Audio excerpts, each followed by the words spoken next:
Okay, so welcome everybody to our March webinar, and we're very happy to have you join us. And I just wanted to take this time to let you know that you're all on mute at this time, but if you would like to participate, you can use the chat box on the right-hand side, and just make sure that you're pressing the all participants to share with the group. And if you're having any technical difficulties, you can always message the host, and that would be top. So to get started today, we're just going to find out who's on the line. And if you could please type in your name and organization that you're representing in the chat box. And if you're in a room full of people, can you please just let us know how many people you're with? Welcome, Betty and Becky.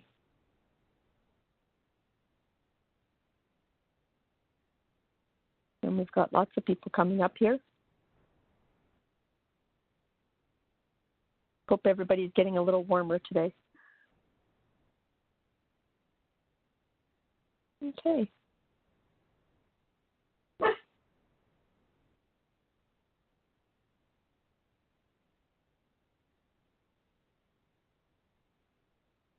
Okay, so the reason we come together is to have everybody share information about provincial initiatives and strategies and tools related to improvement facilitation and quality improvement in primary care. Everything that we share should be operationalized through the lens of your PCN to ensure that the strategies and tools you wish to use align with your PCN's technical plan. And we'll go through to the objectives. So I'm happy to have Lori Chalmers and Carrie Remington on the line to help us today, and they're going to go through the forum, that the physician lead forum that happened last weekend. So go ahead, Lori. Great, thanks so much, Charlotte. So we've got just a few objectives today for you on the webinar. First, that we're doing our own little PDSA cycle with this, and it's actually not our first cycle. This is something that we've done with smaller groups of improvement facilitators across the province in the past, and we're going to try bringing it to a larger group today. The second objective that we have is we're trying to compress 1.5 days of material, which actually included sessions that were going on concurrently, into a little bit less than 45 minutes. So what you're getting today is really an amuse-bouche. And so what you see, there's actually a tea-smoked lychee, but you're just going to be getting a little taster of what happened at the Strategic Leadership Forum. And we want to cover as many of the sessions as we can, just to pique your interest about it. All of the slide decks from all of the presentations are available online, so you can go and you can check them out for yourself. And so we're hoping that you'll just get familiar with some of the topics, and then you can go and take a little bit of a deeper dive or connect with others in the province if you want to know a little bit more. And then we want to have you hear what your leaders are hearing about. The objective of the forum itself is to really give the landscape in the coming year or so about what's coming down the chute from a strategic perspective. And so, of course, we're hearing now just in the past few months about the opioid initiative, but that was coming to that table a year and a half ago, same with CICCAR. So we just want to let you know what your leaders are hearing out in the field. And so we're going to take you through what we heard at the Spring 2019 Forum. So Charlotte, who's on the line today, was present as well, and Carrie Remington is joining us, and she'll be debriefing some of the sessions as well. All right, so we're just going to take you through, because we're not going to go through the entire, we can't possibly take you through everything that happened. we wanted to show you what happened at the forum and just taking you through the agenda. And so this is day one. The day begins with a brief welcome and then something called the State of the Union, which we're actually going to take you through most of what happened in the State of the Union because those are just the strategic updates. The Minister of Health usually attends, and she did this time as well, but we're not going to go into a lot of detail or to detail about that. There was a keynote on day one, Joy and Work. Carrie's going to take us through that in a little bit more detail. And then there were breakout sessions, concurrent sessions that happened. There's the Mosaic PCN presented. We're going to talk about that one that's bolded there. Addressing physician burnout, do PCNs have a role to play? That was presented by physician Dr. Melanie Natuk from South Calgary PCN. We're not going to be addressing that one today, but the slide deck is there. There was a presentation. It was a two-part. It was on privacy impact assessments and CICCAR that was presented by the OIPC, the Office of the Privacy Commissioner. And then there was part two on CICCAR. We'll take you through that. There was another presentation on enhancing joy through alternative delivery models and team-based care. So that was really an update from the pilot, the clinic that's going through the pilot for the ARP program. And day one is not done yet. There was a second round of breakout sessions, and there were 3 of them during the second round, and we're just going to be reviewing the one that was called Optimizing Your Investment in Change Agents. The CICCAR one, those 2 sessions that ran back-to-back were repeated in the afternoon. And then there was a great presentation on employee wellness that was delivered by the Edmonton Southside PCN. And again, the slides are available, but we're not going to be going into that one. After those second breakout sessions, there were some in-camera sessions. So physicians come together where it's only the physicians in the room with no other supports. And the NEDS group, the Network of Executive Directors, so they have their own meetings, and they had 1.5 or 2 hours for that. Individuals who weren't a part of that were welcomed into a wellness session that was presented by an external consultant. I got to go to that one, so I know we're not debriefing it, but there was a wonderful meditation that was done in that one. And then in the evening, after that program was done, there was a structured networking event. I know that this group was brought into the loop about that and asked to help distribute some of that, but it was directed at emerging leaders, and so there were some structured discussion topics, and I think we had about 15 or 18 emerging leaders, and then a number of your leaders from PCN to join us for some structured discussions across the view tables. And so that's what happened. It was a lot of content in day one, and we'll dive deeper into those ones that were bolded there. And on day 2, there was a keynote address, and Carrie will take us through that, but it was very in-depth. It was 2 hours, so Carrie's going to do a valiant effort to sum that up for you in about 3 or 4 minutes. And then there was a workshop on CICCAR where we got to hear from the early adopters who were going through the pilot of the pilot for CICCAR. And then when that formal session was done, there is a working lunch, and then the 5 zones have some time set aside to have their zone meetings. And so there was about 3 hours for that in the afternoon.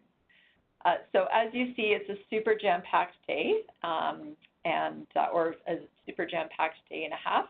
And so we're going to try and do it justice here in the next couple of minutes. So just before I jump in, Charlotte or Carrie, I'll ask you to chime in if there's anything you wanted to add. No, I think your next slide will share with the group a little bit about who from their team would have attended, what kind of people attend physician leads, physician strategic leads forum. Mm-hmm. Yeah. Great. Thanks. So here you have the list of the physician leads executive. They do a lot of the direction on the content for the forum as well. But there are elected leaders representing each zone, and so you'll see each of them up there. And then there's the ex officio members who are listed down below. So all of these individuals are, or from the physician leads executive, are members of your PCNs. They represent at the zonal committee level, which we've talked about in previous webinars, and most of them are quite involved with their PCN boards, or have been in the past as well. And the audience at who comes to hear all of this, they're your board chairs. We see those PCNs who have medical directors. We see a lot of them, and the executive directors, and sometimes we see some proxies, other senior managers from PCNs who are attending. And so we'll jump into the very first session, where we're actually going to probably spend the most amount of time, and that's the State of the Union. And the physician leads executive, they rotate through who is doing the delivery, and this time it was delivered by the Edmonton zone lead, Dr. Justin Balco. And so this is his first slide, and each of the forums recently have had themes, and this one was balancing wellness and technology, especially with CICCAR on the horizon. We know that Connect Care has been a big deal for primary care docs as AHS moves ahead with that implementation and what's happening across the province. They wanted to bring this forward as a topic, and so that's why you see some of the other ones like Joy and Work there. And so integration, of course, one of the big priorities that we're hearing about, maybe you know it as transitions of care, that's ongoing. There's that piece, of course, and there's a technology component that's going to be important there. CICCAR, of course, change agents, so that continues to be a theme, and improvement facilitators, of course, are an important part of that change agent group. There's the opioid response initiative, and so those are the priority areas that they're really trying to weave through, and those are the topics they've been weaving through for the past couple of forums as well, and just how they interrelate to the patient's medical home, and how continuity is a thread or a link through all of those pieces. And so he introduced, Dr. Balco introduced that, and kind of setting the stage for what participants were going to hear about. So the physician leads executive themselves have areas of focus, and their big one is continuity of care right now. And so they have a really big focus on seeing through the success of CICCAR, as well as access. And of course, you'll recognize access as one of those implementation elements in the patient's medical home, right near the top. And so those are the two pieces that, from the clinical perspective, that the physician leads executives are focused on, and economic enablers, and ensuring that they're contributing to IPMH. They're doing a lot of advocacy and tangible work around PCN funding arrangements. They continue to seek grant funding to be able to keep increasing the workforce that we have, to keep accelerating and maintaining the work that PCNs are doing so well. They're supporting the section of general practice in different physician compensation models. So the section of general practice is is a section in the Alberta Medical Association, and they do a lot of work around the economic enablers for physicians. So when you see a fee code that's changing, or a new fee code, that's the work of SGP behind that. So they're working really closely with SGP to help align the work and the payment for physicians as we implement patients' medical home, and so that this physician leads exec has a big role in that. and then resources in kind as well. And so you can see there in the blue, they have a mission statement. PCN leads help create the conditions for members to transform to a fully integrated patient's medical home, providing value for patients and providers. So that's their mission statement. And so this is something that you've seen before as well. Here's the provincial structure. I think we presented it to this group back in September, and that was the new layer of zonal committees that exist. And so the message here really is that there are some new task groups that have some executive sponsorship, and they wanted to bring those forward. So at the provincial level, there is now an evaluation group. There is some work around the hospital to home transitions task group, access and continuity, PCN policies, chronic condition, disease prevention and management, and then the service planning that's going on through the zones. So there's now all of these different task groups with those new executive sponsors. So that's the emerging part here. And the blended capitation model. So this is something that is in pilot with one clinic in Alberta right now, and they're looking to increase that and have 10 more clinics participating over the next 2 years. So that was some discussion was had there that they're going to be looking for more clinics to pilot with. There was a Connect Care update as well for primary care clinics.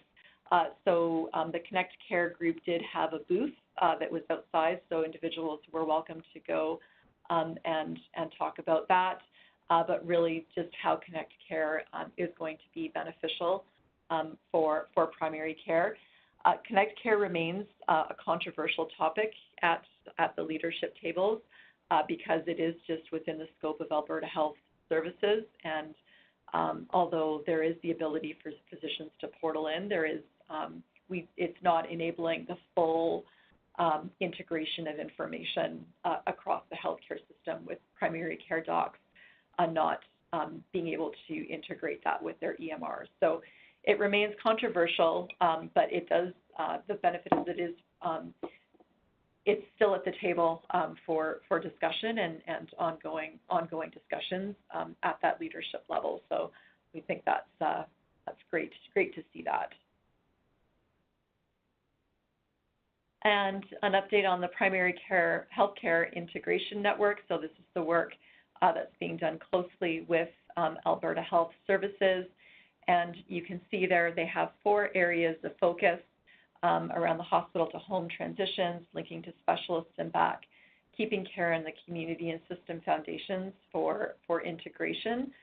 And so we're starting to see some of the zones piloting some work around those home to hospital to home, H to H to H transitions, and we'll be hearing more about that, I think, in the next webinar and some of the early work that's going on across the province and the improvement facilitator work that's going on there.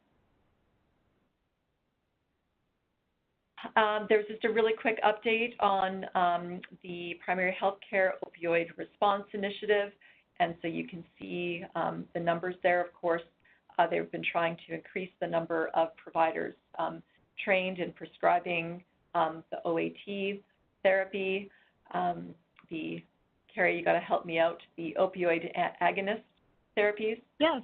Yep. Opioid agonist therapy. Yep. So Suboxone specifically. Yep. Yep. And so there was a booth there as well at the just outside the main presentation room, where they could go, docs and leaders could go for some more information. And I think this content is posted on the Primary Healthcare Opioid Response Initiative website, so individuals can go and take a closer look there, and maybe we can bring more information back on what's going on there. And of course, we have the upcoming opioid training for process for improvement facilitators. And Leanne, I know you're on the line. I believe that those registrations links just went live today? They did, yes. They did, yeah. So improvement facilitators are welcome to start getting registered for the one-day training that brings them up to speed on the primary health care, the opioid response initiative, to help facilitate the changes at the clinic level. Oh, lots here. So CII, CICCAR, and continuity of care. Of course, this is something that continues to be ongoing, and CII CICCAR, which is really going to enable that informational continuity. There you see the picture. This is Alberta Health Services picture of the health ecosystem. And so you see the patient's medical home there at the center with our patients and the broader health neighborhood and health community. And CII CICCAR is really going to be driving that informational continuity. And this will be interesting to you. Maybe some of you have seen this. It's relatively new, where you can see the CII CICCAR adoption targets for Alberta physicians. I will point out, you'll see in the slide or the picture on the right-hand side, there's the blue and the orange. Of course, CII CICCAR is not just for primary care docs and not just for docs and PCNs. It's also wanting to engage primary care physicians who are not in PCNs, as well as community specialists. So that's really important, and that's what you see there in the orange bar and the numbers that they're wanting to engage with this work. And so you'll see the curve on the left-hand picture there and the adoption target. So you see the actual numbers there at about 6,500 physicians there by, that's the full adoption target, but getting to 5,000 physicians across the province by May 2022. And that curve is actually mirroring the curve of uptake that we saw with Alberta Screening and Prevention. So we know that we have a precedent for that uptake curve.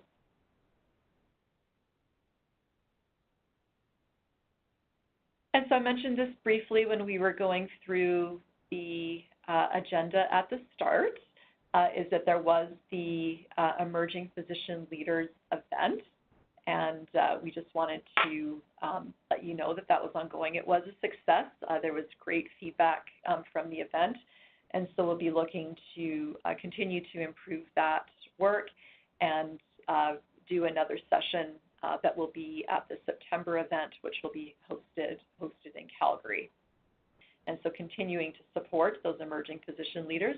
So as improvement facilitators, we'll just ask you to keep an eye out when you're out in your clinics, if there's those physicians who are in their first 5 years of practice who are interested in some leadership opportunities, especially as they relate to patients' medical home implementation. We can start linking them into mentors and resources. And then we told you about this back at our February webinar, but we launched at the PCN Forum the new Alberta Patients Medical Home podcast series. It's called One Nail at a Time, Insights for Building Your Patient's Medical Home.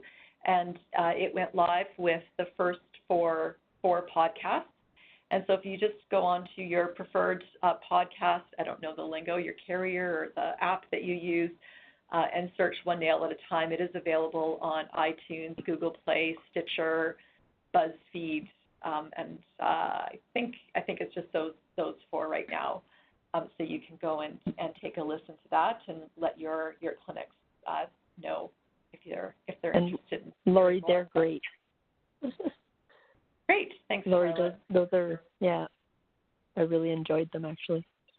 Yeah, and I do know the lingo is the next one will be dropping on Friday, and it's actually on the topic of the opioid initiative. So for those of you who want to know a little bit more yourself or are looking for something to engage your clinics with, I think it's about 15 or 20 minutes long, and it starts to set the stage about why we're doing this opioid work in the province. All right, and I think with that, I pass it off to Carrie. Sure. Let me just check to see that you can hear me. Is this okay? Yep. Great. Yep. Thank you so much, Charlotte and Lori. So next, we'll be dipping into the actual sessions that were, this was still in front of the whole group, so your whole team would have heard this topic. And it was quite a lengthy talk, so I'm just going to actually guide you to some of the key things that when you go into the PowerPoint yourself, you'll be able to see. So you can see that the topic was creating joy at work, and it was presented by Kush Badshaw. He's a director from IHI, which is the Institute for Health Improvement. And he really did talk about how physicians and teams can often feel burnt out. And the idea was, can we actually, or how can we actually create joy at work? So he did spend some time, if you want to go into the PowerPoint online and take a look, because he had some good stats about burnout in the U.S. He talked about doctors having 2 times more likely than any other field to be burnt out. And then it was really quite sad when he talked about female doctors having suicide rates that are 130% higher than other females in the general population, and male doctors having suicide rates 40% higher than other males in the population. And then how burnout affects patients when they have a physician that is burned out? How does that actually affect patients? And so what Lori is sharing with you here is the IHI created a framework around joy, and they've started testing and implementing to learn what does it take to help systems achieve a better state. And so she's showing you here a set of changes, and that's the IHI Joy in Work framework. And so I know that we've been lucky enough this year to be able to have some IHI accounts. And maybe I'll just have, I don't know, Leanne, if you can chime in. If people are wanting to go in, of course, you can go into the IHI website and take a look, but I think you can even go in and register online to take courses as well. Leanne, would you like to update us on that? Sure, thanks, Carrie. Yes, so tomorrow we'll have Reg Online created so that you can go in and register and connect and get a license. And so we'll post that on the Toward Optimized Practice site. And in addition, I will post it on the Collaborate website under today's webinar, so you can get the information there. Mm-hmm. Oh, thank you. And I would say that is extremely special. We're really feeling lucky that we are able to do that because it is quite expensive. And so, you know, take advantage of that. And so,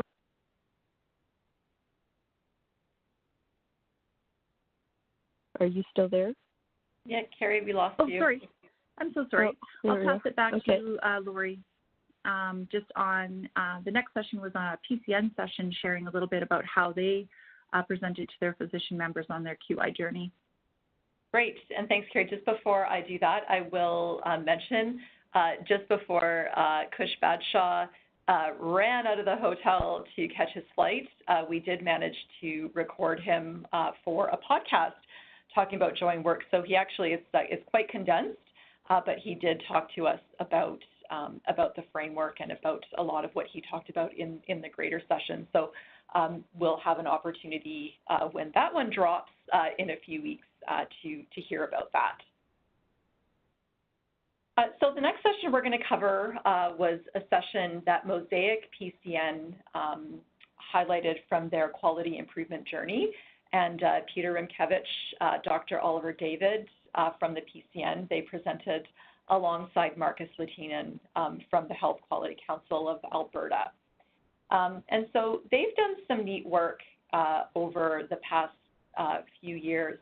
But what they talked about was really how they've engaged some of their members in the patient's medical homework using data.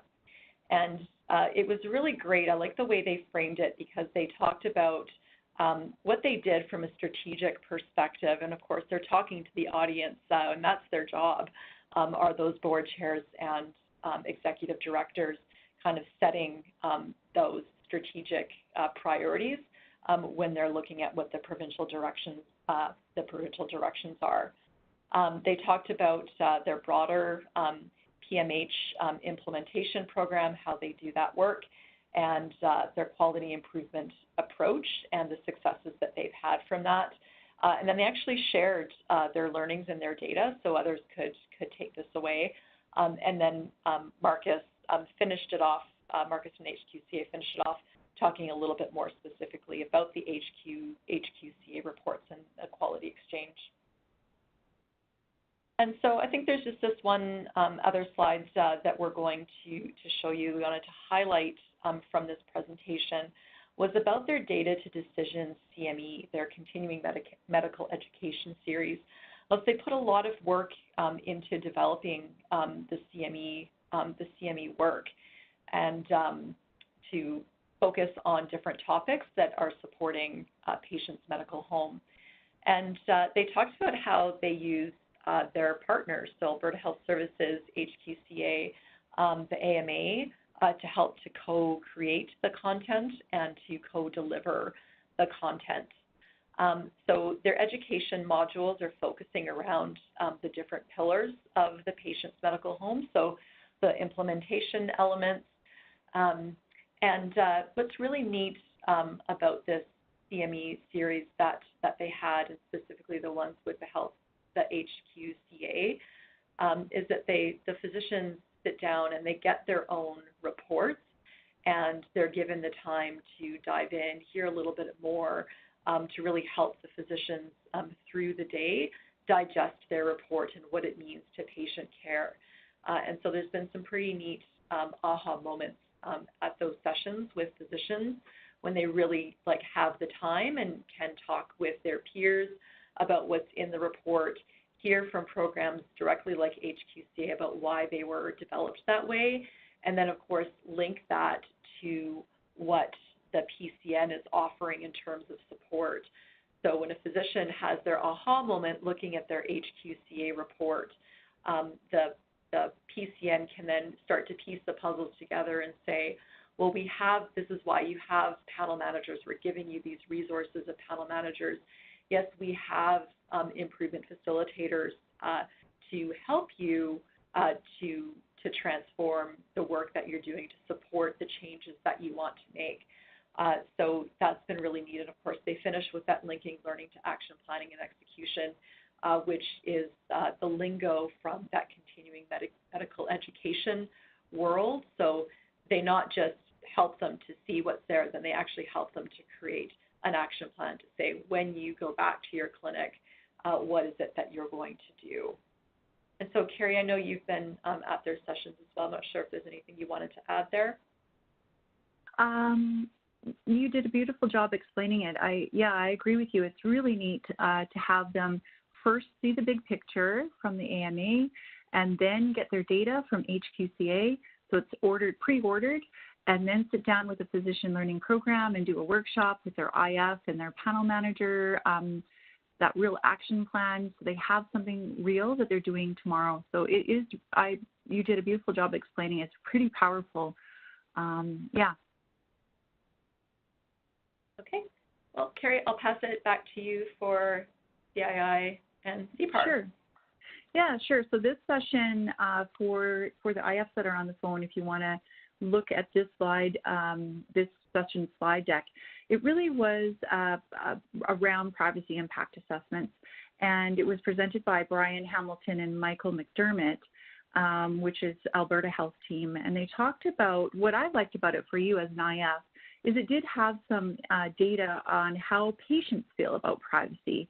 And so it was very interesting to hear from them that after patients heard a very detailed prescription of CII and what it was about, 93% of them approved having something like CII, which apparently in survey world is like an extremely high number to have any group agree at that high level. And then they talked about 70% of patients already think that various healthcare professionals have access to all or part of their personal medical record. So this is something that patients want, which was a very good, so if you need some little slides for your own work, you'd find them in there, and other presentations on CII CICCAR. And so I won't get into the privacy impact assessment and what they talked about. You can go in and take a look. But when you look at the next slide, it talks about how do we get ready for CICCAR. And so that's where it shows up. You can see it in the prereq work that, clinics have to be live on Alberta Netcare, and there's where it shows up. Clinics have to have PIAs that are up to date. And then, of course, it talks about the EMR vendor being conformed to CICCAR and having the latest version of HealthQuest and having panel readiness. And then it shows up in the compliance column too, is that at the end of the day, they do have to have an update PIA. So that's the other thing that might be interesting for you as an IF to know that it does, CII and CICCAR falls under the Alberta Netcare umbrella, which is covered by the Health Information Act. So that's why they just have to have a updated PIA. And for you as an IF, for you to know that training is coming. They put together some training. Alberta Health will be doing that, and they've tested it. They realize that they do need to do some tweaking to help clinics and teams a little bit more in this area, and they may have some opportunities for PCNs to support their members if they so choose as well. Now, for us as improvement facilitators, if you look at the next slide, you can see that the tools and resources for CII and CICCAR fall under that category right at the top website, under CII, CICCAR, tools and resources, and you can see the little arrow that says privacy impact assessment, self-assessment. So there's all kinds of really cool tools in there, and I'll guide you to this section again when we get into another session. So that was that session. And then we had another session from, Carrie, if we go to the, Carrie, if you don't mind, I'll just quickly type in. I know that there were a few of your IF peers this summer that put together a really quick primer on privacy. And so we know every PCN is handling privacy a little bit different. So some IFs are involved with it, some are not. But there was the content, and so I haven't actually looked. I remember looking at it, but not actually from the Collaborate site. But I think if we go back to the summer, there's some content there posted, a really quick primer on privacy. Thanks, Lori. And of course, the privacy PIA really isn't anything different or special or unique for CII CICCAR. It's just your regular PIA. So it's just asking them to make sure that it's up to date. So that's nice. When you go into the next session that they had on CII CICCAR, and if you look up that slide deck online, you'll notice this one was really around the why. What is it? And kind of the tools that we have developed. So this one was presented by the AMA team, Sheena George, Chris Diamond, and Barb McCaffrey.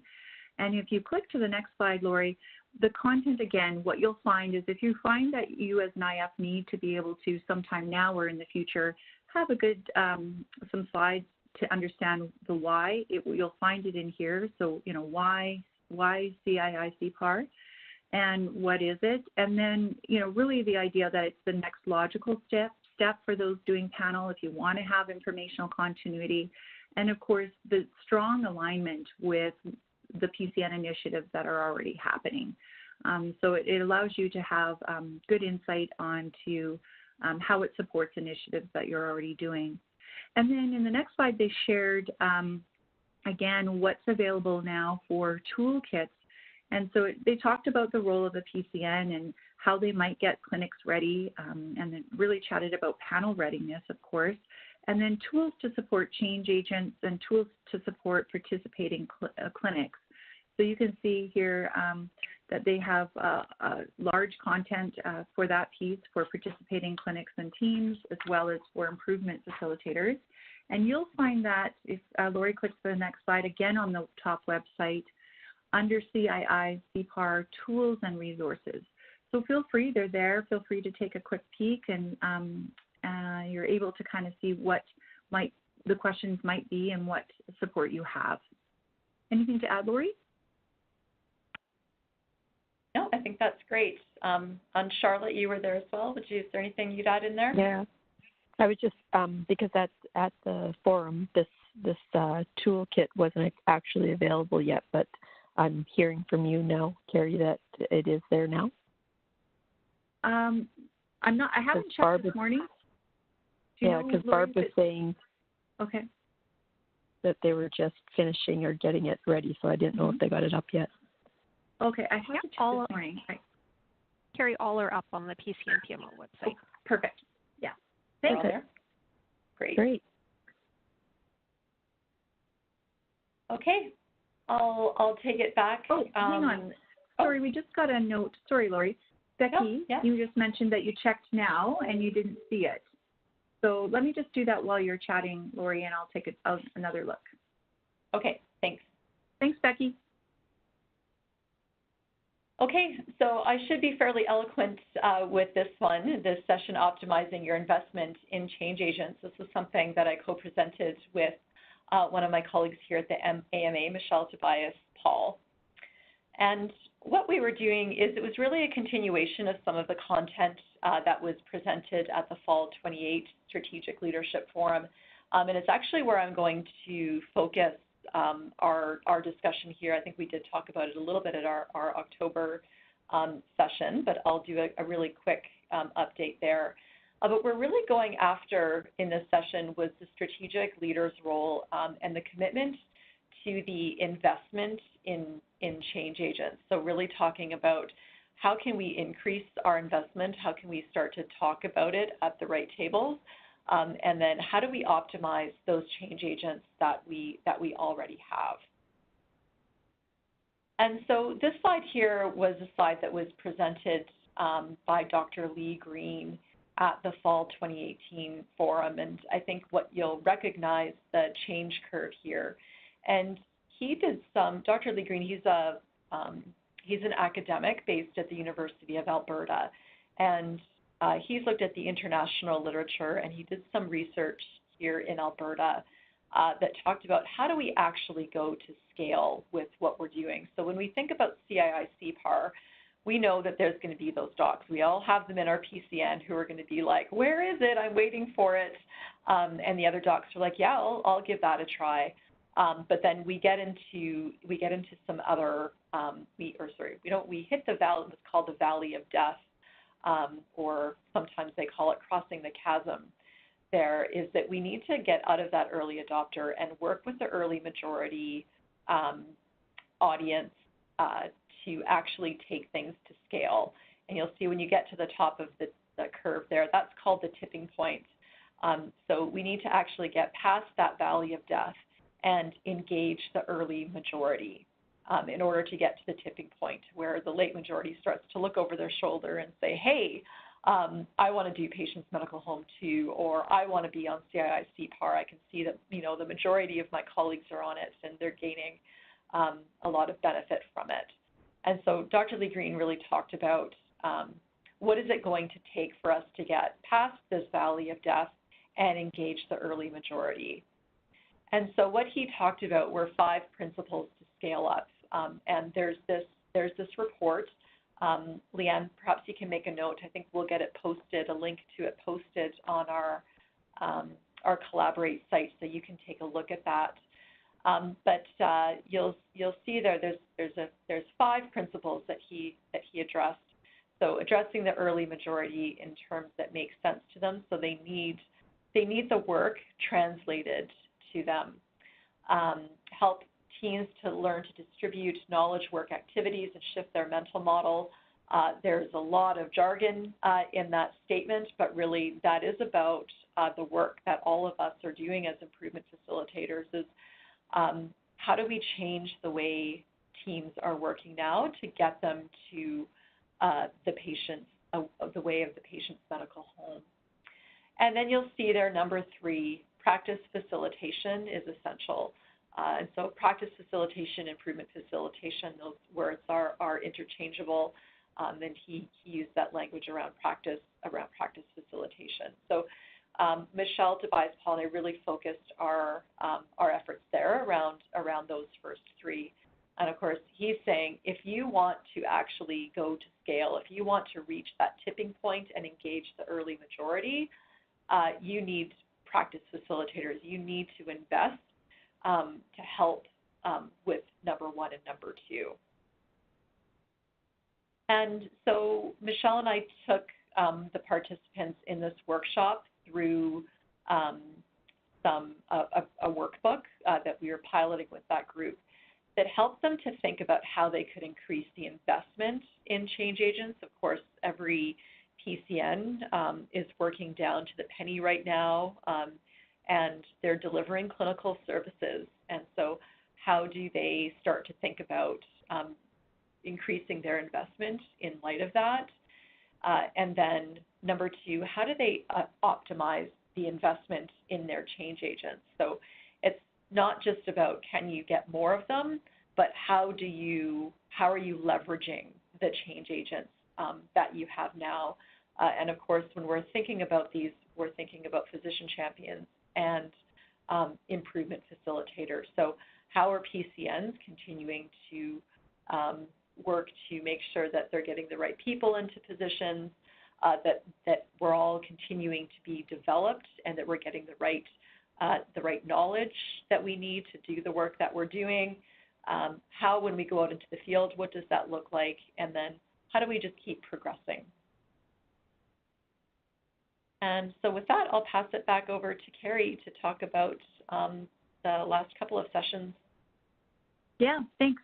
And sorry, I'll just give you a quick update. Leanne and I got our wires crossed. We thought someone was asking on whether or not the PowerPoint slide deck from the forum was up yet, and it is up at on the PCN PMO website instead of the toolkit.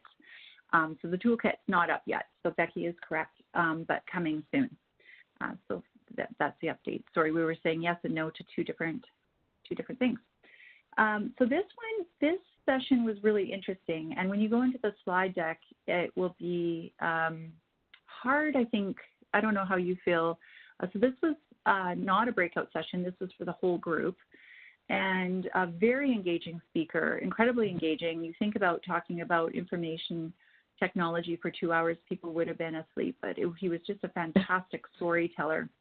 And so when you look at the slide deck, it'll be quite busy. And so forgive me for that, because it's very hard to convey the great storytelling that he did.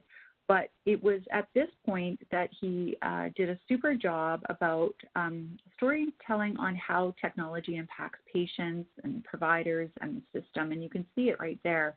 And he really mapped out the flow. And he did an excellent job of really discussing that we've been planning technology and actually not planning information exchange. And so that was fascinating to kind of think about it in those terms. And he really emphasized how physicians and teams have had to provide care with only some of the information to base information on and decisions on, and we know that to be true. And how difficult it has been for, as technology comes more and more on board, it's become more and more overwhelming, and keeping the patient especially out of the decision making and out of the loop. He mapped the Greg Price story in a very unique and different way. So if you're interested and you've heard that story, you can see how he mapped that through information mapping. And he had a really interesting, he got together a bunch of pilots and he asked them, what would happen if we turned off half of your instruments that provide your information and data? And they said, that would be totally crazy. We wouldn't be able to function. And he said, well, that's really how doctors make decisions in the healthcare system, is that they have half their information and data kind of missing and piecemeals everywhere. And so it really kind of made all of us in the audience, recognize in a new way what it feels like to make important decisions, even patients, what it feels like to make important decisions about your own healthcare when you don't have all the core raw pieces of your story. And then when you look at the next slide, he shared about his own work, his incredible work that he did in the Northwest Territories. And he was instrumental on putting them on one electronic medical record system. And so it allowed for over 90% of patients in the Northwest Territories and providers to be on the same electronic medical record. And the joy and power that brought in their decision making. So it was just a very interesting talk, but very challenging to bring back. And I will welcome Charlotte and Lori's comments in addition to mine.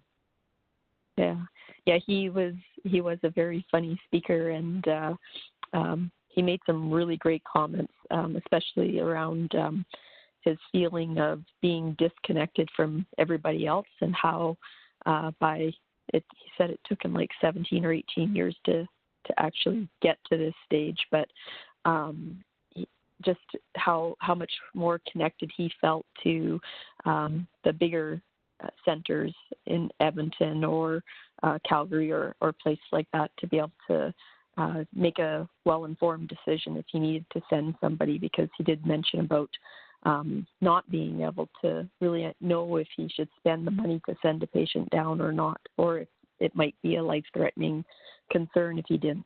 So, yeah, he was a great speaker. Yeah, I think while it was very, in a lot of ways, discouraging, it was he did leave you with a lot of hope and lessons learned. And it is a really interesting story. You can go and look at what the Northwest Territories has accomplished, mainly under his leadership. They are by far the most integrated, I don't want to say province or territory in Canada. They well surpass any of us. So it is a really neat story. A lot of lessons learned, I think, that really resonate with our experience here as well, and probably what we're going to see over the next few years as we move forward to incorporate a lot of these technologies. Mm-hmm. Good news is we've now contracted him for a bit, haven't we, in the province? So that made me feel hopeful as well. Yeah. I said to him, I look forward to your TED talk, because he was just so interesting. So I'm very sorry that I couldn't convey the full power of his message, but do feel free to dip into the PowerPoint and see what resonates with you. Lori, the last part, I'll have you switch. The last sort of part of the day was an early doctor experience that they wanted to share on CICCAR. And so it was really lovely. They had a panel at the front of the room, and Dr. Heidi Fell, who works in the province around this work, was the facilitator. And then they had a Leduc Beaumont Devon PCN. They had a family doc from that group, and you'll recognize his name as one of the leaders as well in the province. And then Christine is the clinic manager, and they're on HealthQuest. And Stacy is the PCN executive director.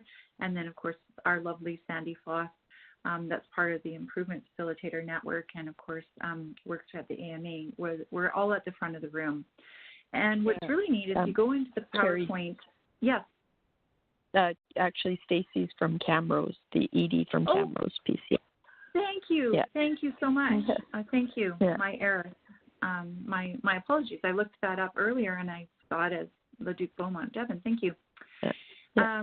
So what they did is, if you look in the PowerPoint, I really liked it. They had an interactive sort of fact or fiction.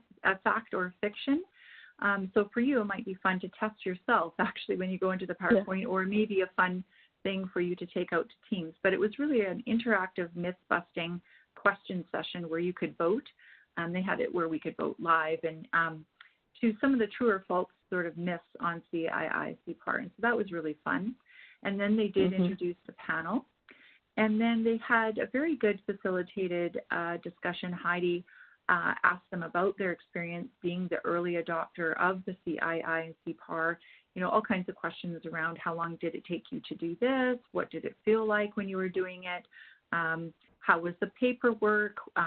Who did what? What was your experience as an ED? What was your experience as an improvement facilitator? How did you feel as a doctor? And so they were able to share kind of the experience from A to Z thus far. So that was interesting to hear that experience. And of course, I'm sure we'll be bringing back more of recording of teams' experience so that we can share that with you as improvement facilitators. But I'll open it up to Charlotte and Lori to add any comments there. Yeah. I think you covered it for what I heard at the session. It was really great to hear their stories and that they really didn't have too many struggles. Yeah, I think for me, I liked hearing from the physician who said nothing really changed for me. I didn't notice anything happening in the background. It just started happening. I know on the other end of it, they were saying, "Oh, the paperwork." So yeah, there is an upfront workload with the paper, and so I think that's going to be something they're just going to continue to try to streamline as much as possible. But just I think with all of the privacy and different pieces might be unavoidable. But yeah, so that was the challenging part was the paperwork. But really heartening to hear that the doc was like, nope, it's great. Yeah. So, yeah, and Lori, I've seen their. Oh, sorry. Go ahead, Carrie. I was just going to say that kind of closes off our session, but I do see Melissa and Brittany and asking a question about, is there a date for Change Agent 2019? Yeah, and so Melissa and Brittany, and I guess for everyone, we don't have a date right now. We just, with all of the different initiatives, we haven't had the time or team capacity to pull a big event together. So it's still possible that we're going to hold a big event in 2019, but we're also looking at how we might be able to hold a series of smaller events as well that might be more doable. So stay tuned. We're still working on whether or not we'll be able to do it this year. Okay. So, Dan, can you go to the next slide? So, as always, if you're looking for resources, you can look on our IF Network website, which is our collaborate site, and it's under the PMO website. And the resources from today will be shared on our IF Network resource site, and you can find it under recent webinars. Leanne will have it up there. And the next slide. Yeah, also, and just actually before we jump to that one, I think it would be Sure. awesome if we could use the discussion board today. We would love your feedback on this PDSA cycle and whether or not the session was useful for you. And if you have any suggestions, there will be another Strategic Leadership Forum happening in September. So I guess just asking, would this be something that you would want to see again next October? Just let us know if this was helpful. And if you have any suggestions for format or another way that it could be delivered, if it was helpful, we want to make this work for you. So please, you can. Oh, thanks, Sue. You can chime in on the chat or post on the discussion board, or send emails to us through the co-design team through the IF network. Just would love to hear your feedback. Great. So our next webinar will be April 1st, and no, it's not a joke. That's when we're going to have it at 2 p.m.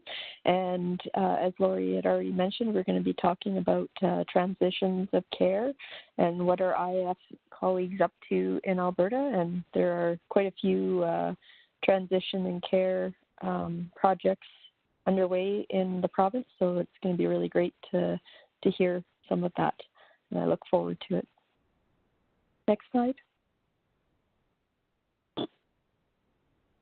And if you would like to join our collaborative site, you can email info@pcnpmo.ca, and the subject, join IF Network Collaborative website. You just need to include your first and last name, your email, a contact number, whatever PCN or clinic or organization you're with, your role, and that would why you would like to join the website, and you should get an email back with all the information on how to join up. And as Lori mentioned, it'd be really great if everybody could start using the discussion board. I've seen a bit more activity in the last month or two, which is really great to see. And look forward to seeing you all again next month. Thanks. Have a great day.